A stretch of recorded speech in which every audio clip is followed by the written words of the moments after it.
just one addendum to this. It's been pointed out that -G3, I omitted to mention that with -G3, as well as producing larger binaries, it will take longer for the compile step as well. So if you're worried about build times, if that's a problem for you, then that's something to consider.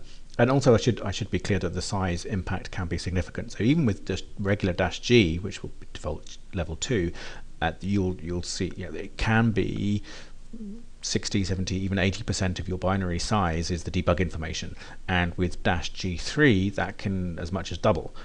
So it can start to really dominate, and even with incremental builds, the linker needs to read all of the those debug information sections, and it will remove duplications and things.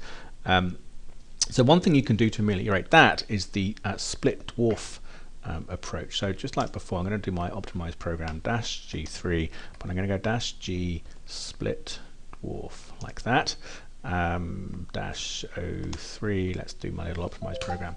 And now what I'll see is that has let's just look at so what has that made? Well, that's made my a.out, but it's made this optimized.dwo as well, and that's where all my dwarf information has gone. So now that means when I come to link those different objects together, if I've got an incremental build, the linker doesn't need to worry about them, and it means I can store them separately, easily ship my binary.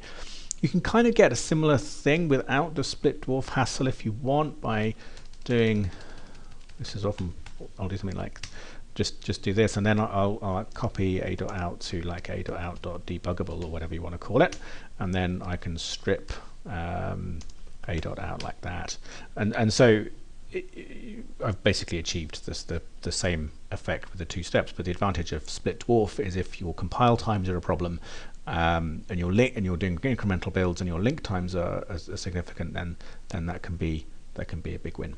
Okay, thank you.